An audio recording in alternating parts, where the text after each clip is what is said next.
Hello there, welcome back to my channel. Today we are living in a world whereby attention is the currency.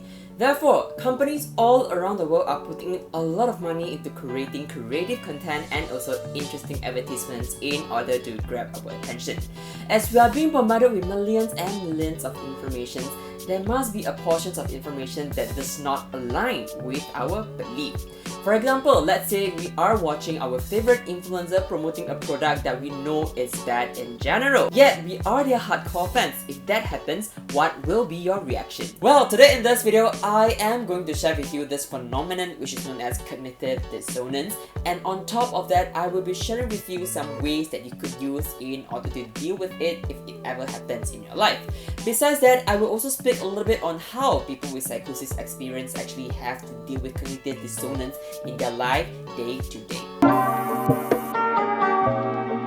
Cognitive dissonance is experienced by a person when their action does not match with their belief. For example, a person believes that smoking is bad, yet he or she couldn't resist themselves from smoking.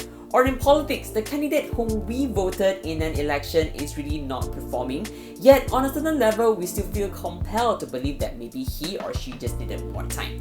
At the end of the day, we all believe that we have all made the right choice. When cognitive dissonance happens, people will normally feel uneasy about it. Fortunately or unfortunately, our body and mind are programmed in such a way to eliminate this feeling as quickly as possible. And one of the ways that we could do is to change our behavior so that it would match with our belief. So let's say the representative whom we have voted in an election is really not performing. What we could do is to stop supporting them. But of course, this is easier to say than done. For some people, they might resort to getting more new information that actually support their current belief. Let's take the example of a smoker. They might be thinking, hey, research has not shown that smoking is actually the definite cause of lung cancer. So with this new information being put in place in their mind, they are now being freed from the feeling of unease because their action is finally being justified. Well, if that doesn't work, then people would actually resort to the next tactic, which is to reduce the importance of their belief. Let's continue with the example of a smoker. Perhaps there are some smokers realize that they are just fooling themselves for not believing that smoking would eventually lead to lung cancer. So they might start thinking or convincing themselves that hey, maybe they should just live for the moment instead of saving it for tomorrow.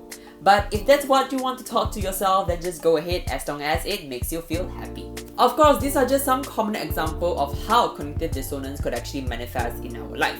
However, I've come across with an article posted on Psychology Today that say people with psychosis episode actually have to deal with cognitive dissonance on a daily basis. Psychotic individuals are often told that their auditory hallucinations are not real, yet this is untrue to them because they indeed heard what they hear. So the contradictions between their internal experience and also external expectations creates a conflict, and which would eventually lead to the feeling of unease, or in other words, cognitive dissonance. In order to nullify the feeling, they would then try to hide their symptom, which in my opinion is a technique used by them to change their behavior so that it would be more closely matches to the belief that they should be normal. On the other hand, they could take another route, which is to prove their experience to be true in order to seek validations out of it.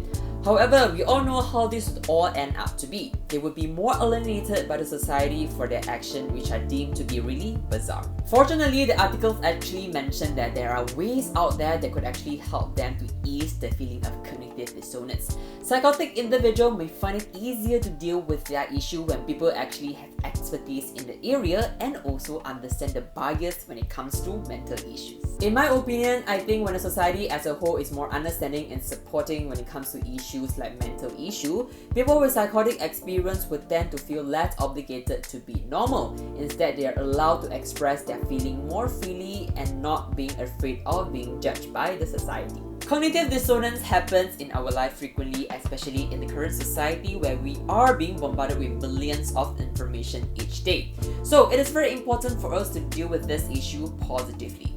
At the same time, we also need to understand that people with psychotic experience also need to deal with it as well, and we play an important part in helping them to deal with this issue. And that's all I have for you guys today. Thank you so much for watching till this far. If let's say you like this video, then don't forget to give this video a thumbs up and also share it out with your friend. And let's say if psychology and self-help content are something that you are interested in, then do not forget to subscribe to my channel because more and more content is coming up your way. Till then, I will see you guys in my next video. Bye bye!